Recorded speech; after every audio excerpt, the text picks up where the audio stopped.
was wondering if those who planned the conference, who planned the schedule and the order of the things, had been influenced by a British sense of humour in asking me, after the entourage of the Crown Prince had left, to talk to you about democracy. So let me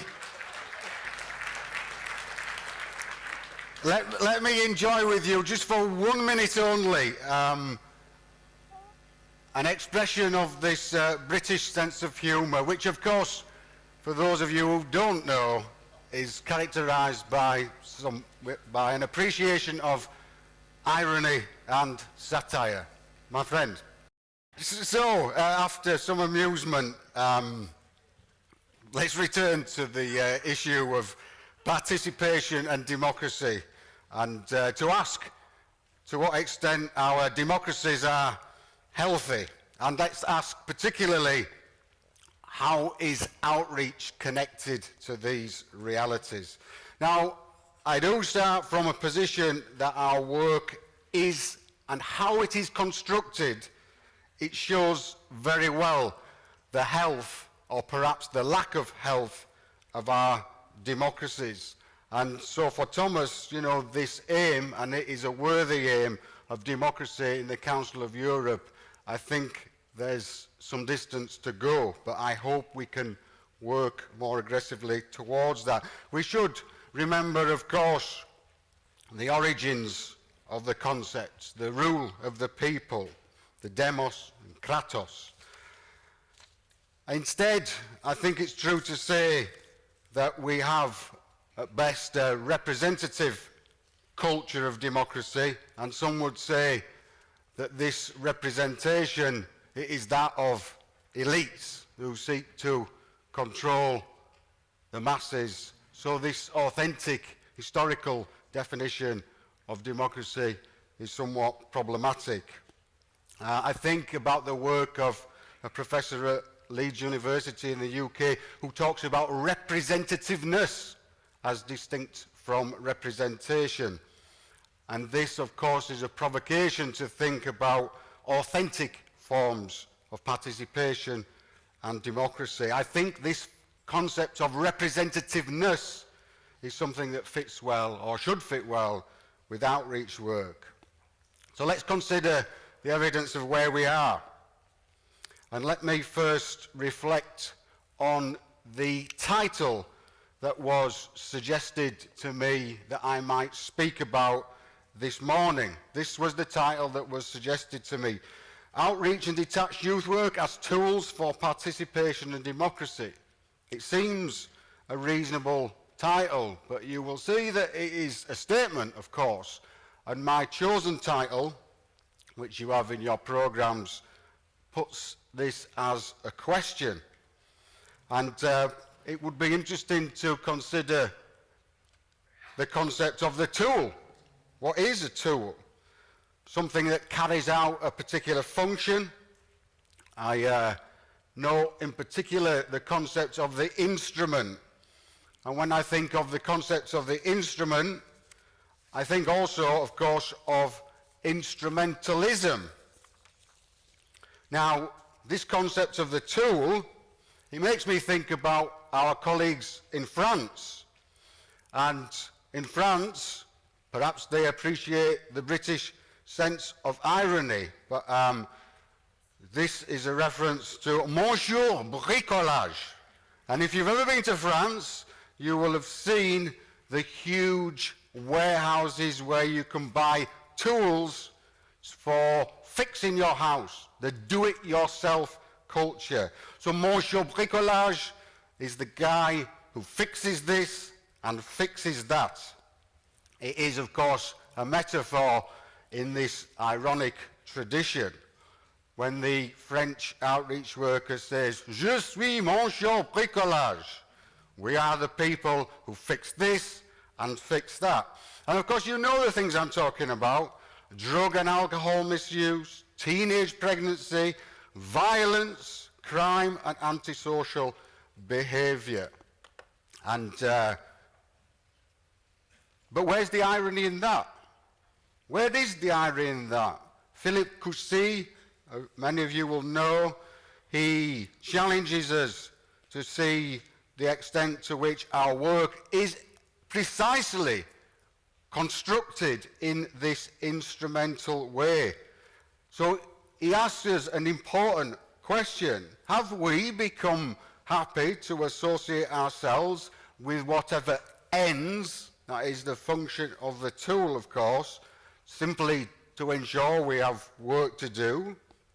Have we become complicit in the public and political understanding of our work as defined by these ends, by this instrumentalism, the products and outcomes of our work, rather than the processes that so many of us recognize as being important?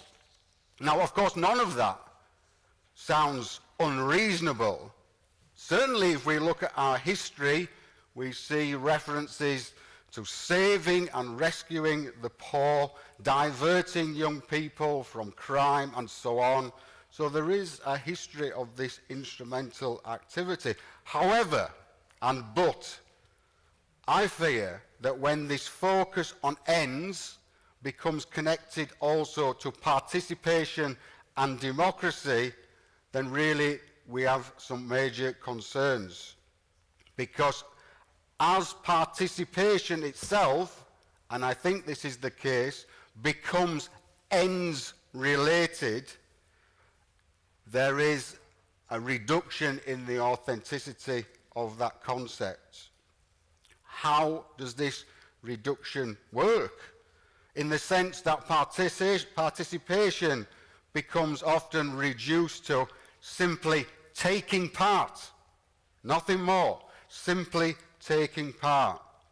Maybe that's reasonable also, until we see that our work becomes more and more about seducing young people to take part in programs with pre-specified ends, rather than negotiating with them as to what is wanted and needed. And we should be clear that these ends, and I do, personally, for me, there is no death of ideology here. There is the neoliberal world that we have to deal with. So what are those ends in the neoliberal world? We will hear from Axel. His work is really important to me. These ends become simplified to the economic. A history of youth work as participation, as about democratic rights, citizenship, empowerment. The shift has occurred to what Axel calls the activation agenda, where the reality is that it is your part in the workforce that is all important.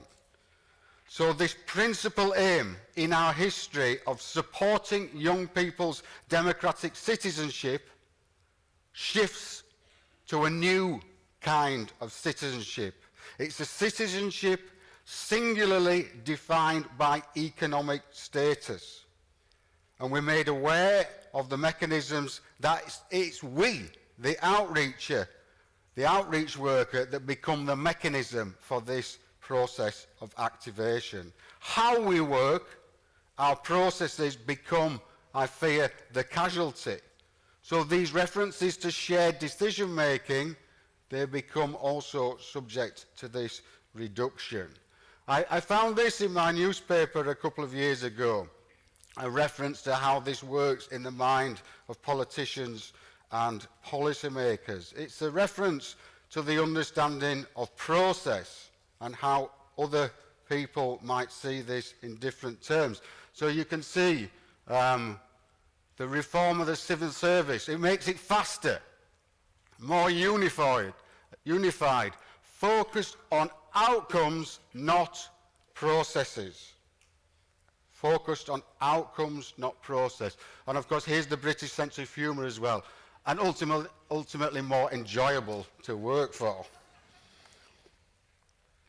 So, is this the reality where only ends matter I'm left with the concern that if the means justify the ends, do the ends justify the means?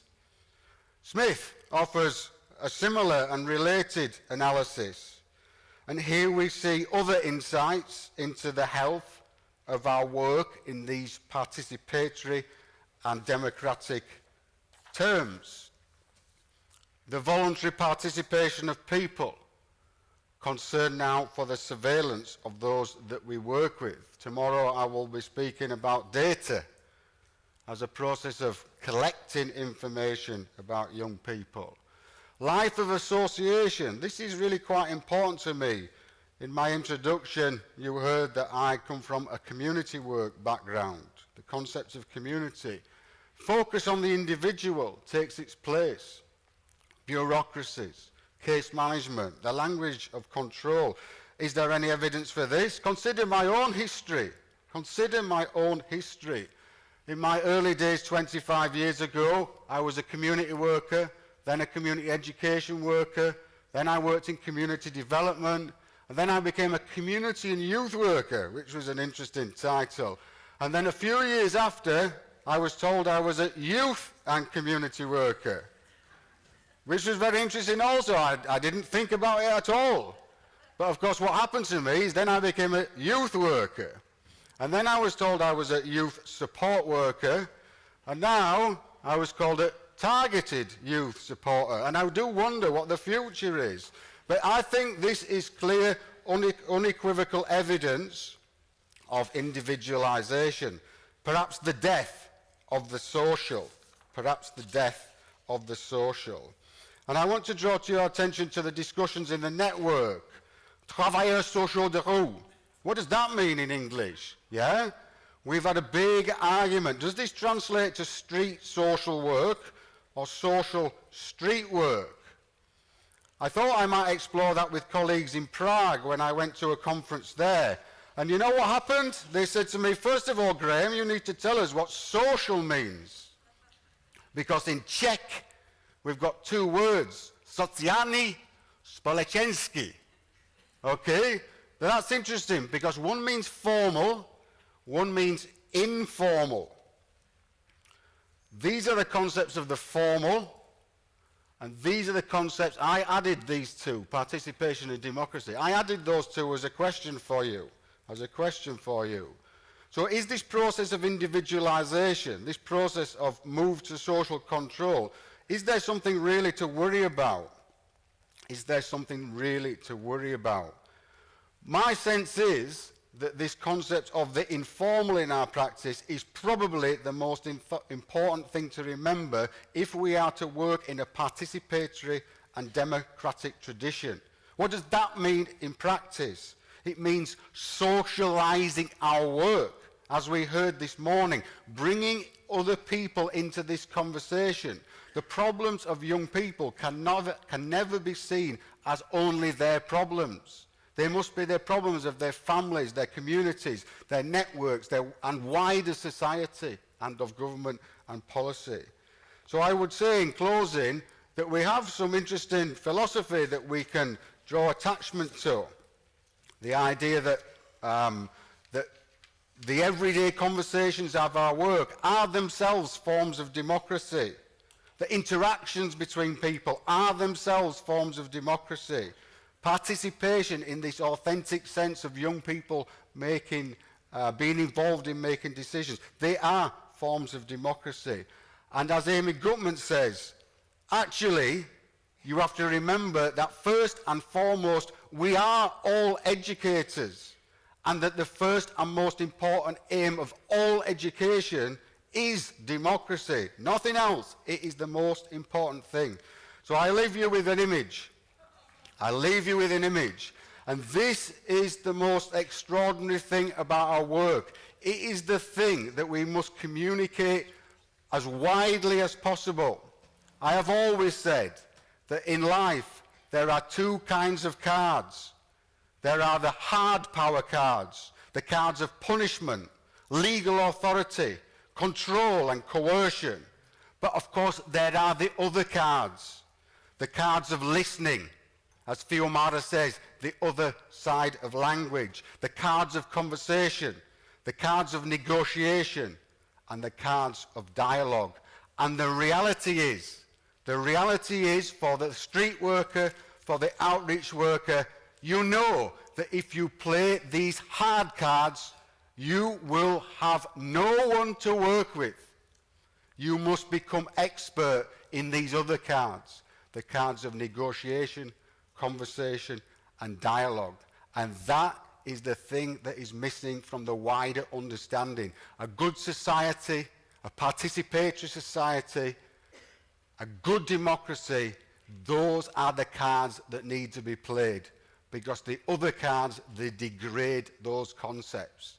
So recognize in your work this unique understanding about how power works and communicate it widely, because street work is the metaphor for a good democracy. Thank you.